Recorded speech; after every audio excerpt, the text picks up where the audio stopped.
Hello viewers, जैसा कि आप सभी जानते हैं कि हमारा थ्योरी का सीरीज़ स्टार्ट हो चुका था, जिसमें हमने पहला जो है एसी सर्किट पढ़ा और एसी सर्किट में जो है हमने 2 पार्ट में से पढ़ा। अब जो है आज आपका स्टार्ट होगा डीसी सर्किट। डीसी सर्किट के भी 2 पार्ट आएंगे, पार्ट 1 और पार्ट 2। आज हम डिस्कस करेंगे पार्ट 1। इसमें टोटल क्वेश्चन जो रहेंगे वो 35 रहेंगे। कुछ न्यूमेरिकल है, कुछ आपके थ्योरेटिकल क्वेश्चन है। तो जितने भी क्वेश्चन हैं सब आपके एग्जाम पैटर्न पर ही बताए गए हैं, जैसे क्वेश्चन आपके एग्जाम में पूछ जाते हैं। तो आइए बिना देर करते हुए शुरू करते हैं आज का वीडियो। लेकिन अब तक अगर आपने मेरे यूट्यूब चैनल IT इन्फोटेक को सब्सक्राइब नहीं किया है तो आगे बढ़ने से पहले मेरे यूट्यूब चैनल को जरूर सब्सक्राइब कर लें। तो देखते हैं उससे पहला क्वेश्चन पूछा है कि परमाणु में निम्न 3 प्रकार के कण पाए जाते हैं। हमें पता है परमाणु में निम्नलिखित 3 प्रकार के कण होते हैं। क्या क्या? इलेक्ट्रॉन, प्रोटॉन और न्यूट्रॉन। कौन से ऑप्शन में दिया हुआ है? Option B. मुझे पता है प्रोटॉन क्या होता है पॉजिटिव, इलेक्ट्रॉन क्या होता है निगेटिव चार्ज और न्यूट्रॉन न्यूट्रल होता है। तो ऑप्शन क्वेश्चन नंबर 1 का आंसर क्या हो जाएगा? ऑप्शन बी हो जाएगा। नेक्स्ट है क्वेश्चन नंबर 2। एक तांबे के अणु में इलेक्ट्रॉन्स की संख्या कितनी होती है? तो तांबा जो है उसका इलेक्ट्रॉनिक नंबर कितना होता है? 29 एटॉमिक नंबर। ठीक है, इसका आंसर क्या हो जाएगा? 29, ऑप्शन ए। नेक्स्ट है क्वेश्चन नंबर 3। विद्युत आवेश की मात्रा Q ज्ञात करने का सूत्र क्या है? हमें पता है Q क्या है? आवेश है, चार्ज है, और Q इज इक्वल टू क्या होता है? I इंटू टी होता है, जहाँ I क्या है? करंट है और T क्या है? टाइम है। ये हमें पता है करंट का डेफिनेशन क्या है? dQ/dt, change in charge per unit time, है ना। तो Q यहाँ पे क्या हो जाएगा? I into T. तो कहाँ पे ऑप्शन है? क्वेश्चन नंबर 3 का आंसर हो जाएगा ऑप्शन सी। ये बहुत ही इंपॉर्टेंट क्वेश्चन जो मैं बता रही हूँ, क्योंकि ये आपके जितने भी टेक्निकल एग्जाम आप देंगे उस पर तो पूछे ही जाएंगे, चाहे आप रेलवे का एग्जाम दें, DRDO एग्जाम दें, इसरो का एग्जाम दें, तो पूछे ही जाएंगे। साथ ही साथ जो है आपके ITI के एग्जाम में, डिप्लोमा के एग्जाम में इस टाइप के क्वेश्चन हमेशा पूछे जाते हैं। ठीक है, तो क्या इसका आंसर हो जाएगा? क्वेश्चन नंबर 3 का ऑप्शन सी हो जाएगा। नेक्स्ट है क्वेश्चन नंबर 4। 1 एम्पियर धारा 1 सेकंड तक प्रवाहित होने पर कहलाती है। ठीक है, तो 1 एम्पियर धारा 1 सेकंड तक प्रवाहित होगी तो क्या कहलाएगा? कूलाम कहलाएगा, है ना। क्या हो जाएगा इसका आंसर? 4 का ऑप्शन सी हो जाएगा। नेक्स्ट है क्वेश्चन नंबर 5।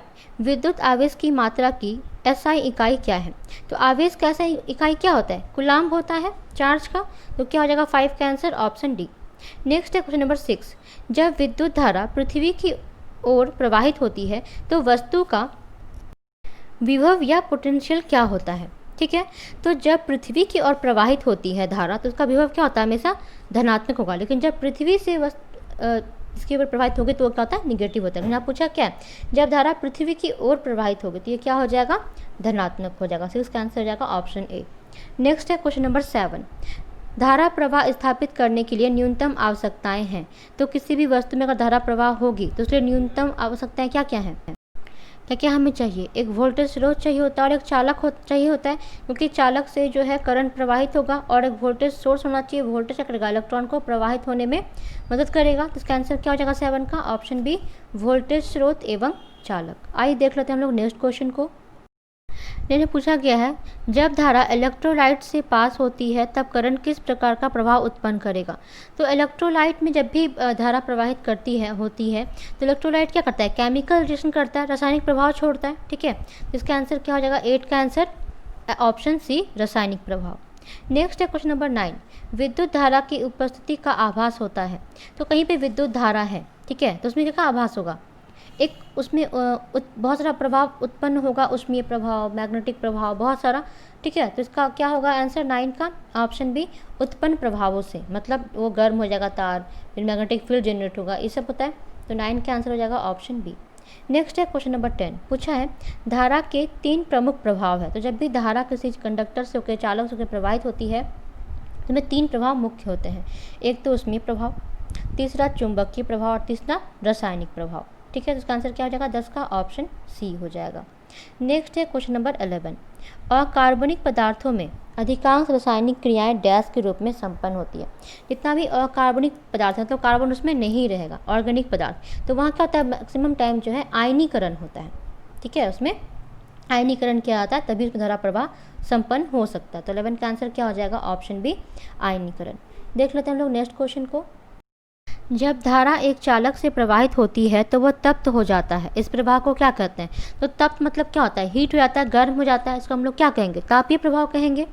ठीक है। तो 12 का आंसर क्या हो जाएगा, ऑप्शन में देखते भी होंगे आप लोग जब कुछ चार्ज करते हैं मोबाइल वगैरह कुछ भी, तो क्या होता है एक टाइम पर ना वो गर्म हो जाता है, या जब भी आपका इन्वर्टर काम कर रहा होता है, टीवी काम, कोई भी अगर device, electronic device, electrical device काम करता है तो एक टाइम के बाद वो गर्म हो जाता है धारा प्रवाहित होने के कारण। तो इसको हम लोग कौन से प्रभाव बोलते हैं, तापीय प्रभाव बोलते हैं। तो आंसर क्या जगह 12 का ऑप्शन बी तापीय प्रभाव। नेक्स्ट है क्वेश्चन नंबर 13।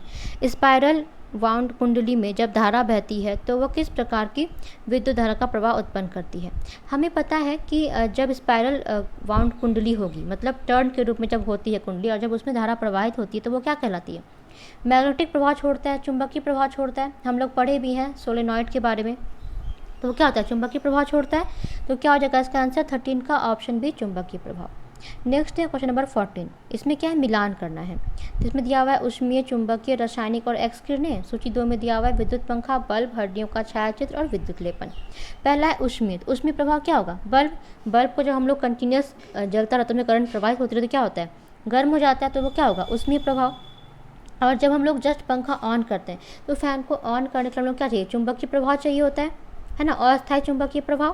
तो ये क्या हो जाएगा, विद्युत पंखा। सी क्या है, रासायनिक। तो विद्युत लेपन क्या है, एक रासायनिक प्रभाव है। और एक्स किरणों से हम लोग क्या करते हैं, हड्डियों का एक्सरे निकालते हैं, बोलते हैं ना एक्सरे निकालते हैं, हड्डियों का छायाचित्र। तो 14 का क्या हो जाएगा, ए का हो जाएगा 2, बी का हो जाएगा 1, सी का हो जाएगा 4 और डी का हो जाएगा 3। कौन सा ऑप्शन हो जाएगा इसमें, ऑप्शन डी हो जाएगा। तो 14 का आंसर क्या हो जाएगा, ऑप्शन डी। नेक्स्ट है क्वेश्चन नंबर 15। किसी चालक के अनुप्रस्थ काट से होकर 1 सेकंड में 1 एम्पियर धारा के प्रवाहित होने पर कितने इलेक्ट्रॉन प्रवाहित होंगे। इस क्वेश्चन में पूछा गया कि इलेक्ट्रॉन कितना प्रवाहित होगा, नंबर ऑफ इलेक्ट्रॉन, जब करंट दिया और टाइम दिया हुआ है। आइए हम लोग देख लेते हैं क्या होगा इसका आंसर। तो क्या क्या दिया हुआ है क्वेश्चन नंबर 15 में, टी दिया हुआ है 1 सेकंड, आई दिया हुआ है 1 एम्पियर। ठीक है, हमें पता है क्यू इज इक्वल टू क्या होता है, आई टी, और क्या होता है, एन भी होता है। हमसे पूछा क्या कि नंबर ऑफ इलेक्ट्रॉन कितना होगा अगर 1 सेकेंड तक 1 एम्पियर धारा प्रवाहित कराई जाती है। तो एन निकालना है, तो एन इज इक्वल टू लिख सकते हैं आई टी बाय ई, है ना। आई कितना है 1, टी कितना है 1, और ई कितना होता है इलेक्ट्रॉन का चार्ज 1.6 इंटू 10 कितना -19 कूलम होता है ना। तो ये क्या लिख सकते हैं, ये ऊपर चला जाएगा यहाँ पे, तो 1/1.6 ऐसे लिख सकते हैं इसको, ये ऊपर चला गया, ठीक है, और ये ऐसे आ गया। तो इसको सॉल्व करेंगे तो ये क्या हो जाएगा, जब डिवाइड कर देंगे तो 6.24 इंटू 10 टू दी पावर कितना, प्लस में आएगा कितना 18। तो नंबर ऑफ इलेक्ट्रॉन कितना आ गया 6.24 into 10 to the power 18 electron प्रवाहित होगा इसमें से। ठीक है, नेक्स्ट है क्वेश्चन नंबर 16। न्यूनतम 1 इलेक्ट्रॉन किस पदार्थ के परमाणु में होता है। तो हमें पता है कि हाइड्रोजन जो होता है उसका कितना होता है, नंबर ऑफ इलेक्ट्रॉन 1 होता है हाइड्रोजन में। तो आंसर क्या हो जाएगा 16 का ऑप्शन बी हो जाएगा हाइड्रोजन। नेक्स्ट पूछा है 1 जूल प्रति सेकंड डैश है। ठीक है, तो 1 जूल प्रति सेकंड मतलब जूल किससे मापते हैं हम लोग, एनर्जी से मापते हैं, और प्रति सेकंड मतलब जूल पर सेकंड क्या हो जाएगा, सोचिए तो सोचिए क्या होता है, ये पावर होता है ना, जूल पर सेकंड। तो क्या हो जाएगा 17 का आंसर ऑप्शन सी 1 वाट। नेक्स्ट है क्वेश्चन नंबर 18।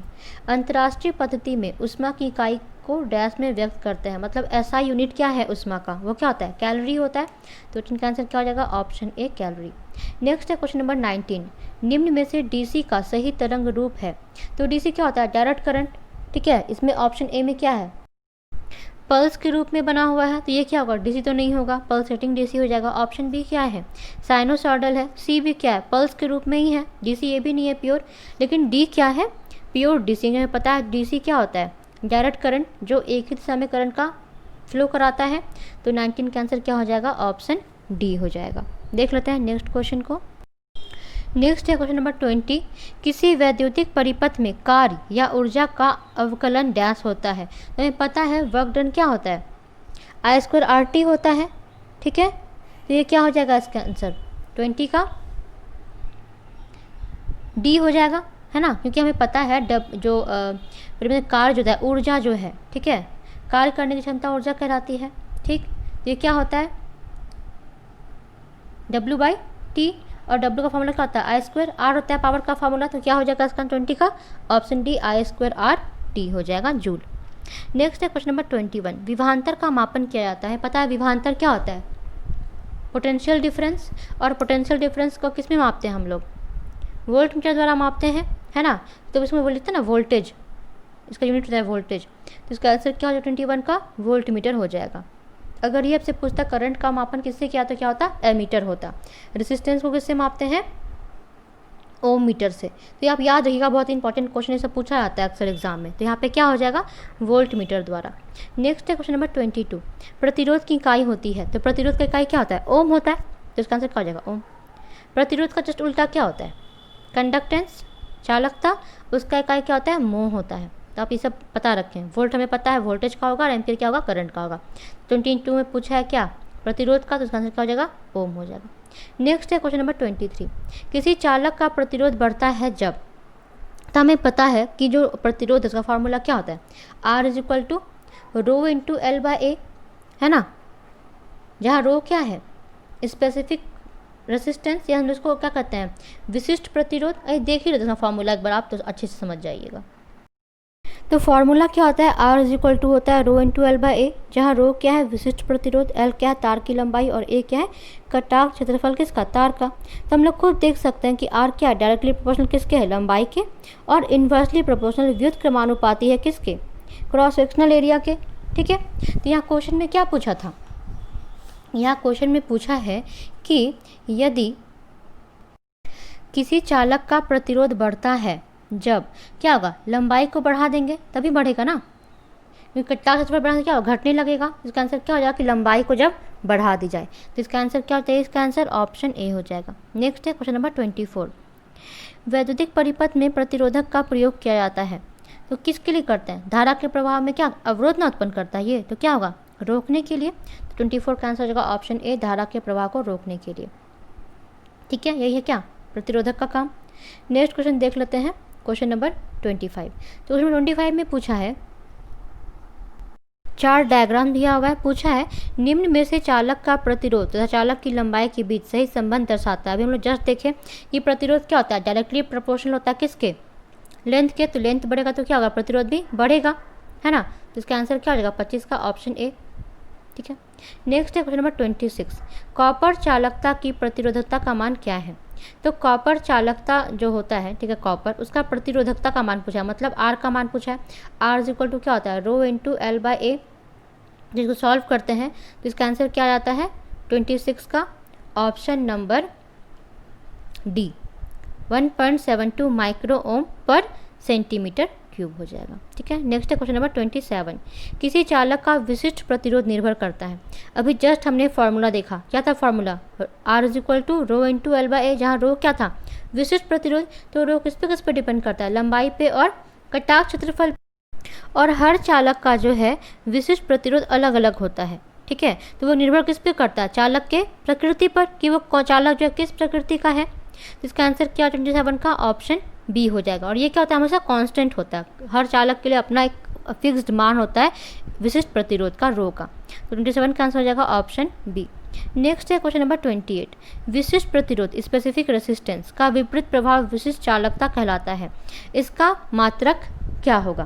तो हमें पता है विशिष्ट प्रतिरोध जो होता है वो क्या होता है? रो होता है। ठीक है। रो का क्या होता है? ओम सेंटीमीटर। ठीक है। तो इसका पूछा कि विशिष्ट चालकता, तो विशिष्ट चालकता हम लोग किसमें दिखाते हैं? सिग्मा। इसे हम लोग क्या कहते हैं? सिग्मा कहते हैं। ठीक है। तो इसका क्या होता है? सीमेन प्रति सेंटीमीटर, क्योंकि चालकता का सिर्फ क्या होता है? सीमेन होता है, और विशिष्ट चालकता क्या होता है? सीमेन प्रति सेकेंड। 28 का आंसर हो जाएगा ऑप्शन ए। नेक्स्ट है क्वेश्चन नंबर 29, पूछा है कि विशिष्ट प्रतिरोध की इकाई क्या है। ठीक है। अभी जस्ट हमने पढ़ा क्या होता है विशिष्ट प्रतिरोध का इकाई, चालकता का पढ़ा ना हमने। तो क्या होता है? ओम सेंटीमीटर होता है। ठीक है। प्रतिरोध का क्या होता है? ओम। ठीक है। जब को सॉल्व करते हैं कि उन्हें पता है क्या होता है? एल बाय ए होता है। ठीक है। जब सॉल्व करें तो क्या हो जाएगा? ये ए बाय एल। तो जब सॉल्व करें तो इसका आंसर हो जाएगा ओम सेंटीमीटर। 29 का आंसर हो जाएगा ऑप्शन बी, ओम सेंटीमीटर। नेक्स्ट है क्वेश्चन नंबर 30, किसी पदार्थ के मीटर क्यूब या सेंटीमीटर क्यूब के दो विपरीत सतहों के बीच उत्पन्न प्रतिरोध को डैश कहा जाता है।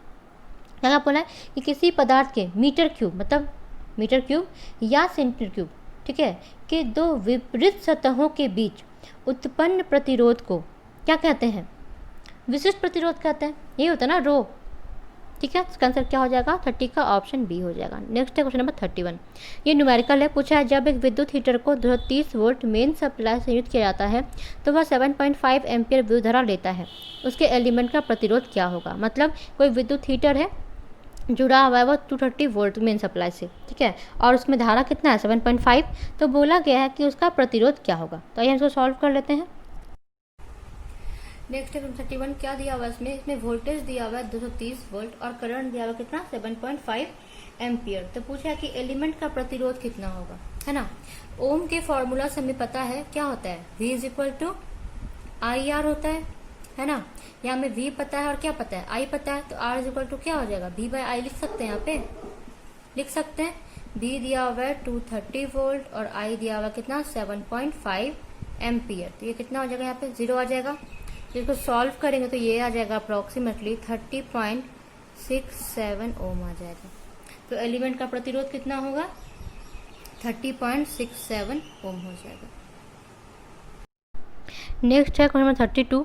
एक खिलौने की मोटर 6 वोल्ट बैटरी से प्रचालित की जाती है। यदि मोटर कॉइल्स का प्रतिरोध 4.5 ओम है तो मोटर द्वारा ली जाने वाली विद्युत धारा का मान ज्ञात कीजिए।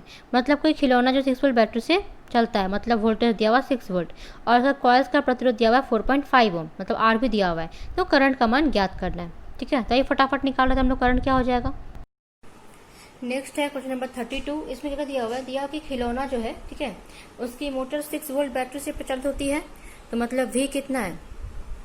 6 वोल्ट। और जो उसका प्रतिरोध दिया हुआ है कितना है? प्रतिरोध दिया हुआ है R इज इक्वल टू 4.5 ओम। तो पूछा है कि करंट कितना इसमें से प्रवाहित होगा। ठीक है, तो I इज इक्वल टू क्या होता है? V बाय R, क्योंकि हमने भी जस्ट पढ़ा V इज इक्वल टू क्या होता है उनके फॉर्मूला से? IR होता है। तो I इज इक्वल टू क्या हो जाएगा? V by R। तो I इज इक्वल टू हो जाएगा V बाय R, जहाँ V है 6, R है 4.5। इसको उड़ाइए, यहाँ पे क्या जाएगा, है ना,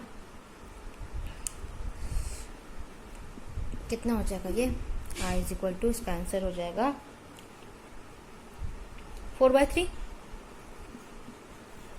1.33 एम्पियर। तो कितना इसका आंसर हो गया? 32 का 1.33 एम्पियर हो जाएगा। ये फॉर्मूला बहुत इंपॉर्टेंट है, बहुत सारे क्वेश्चन पूछे जाते हैं, इसको याद रखें आप। ठीक है, ओम का फॉर्मूला भी कहते हैं इसे, V is equal to I are.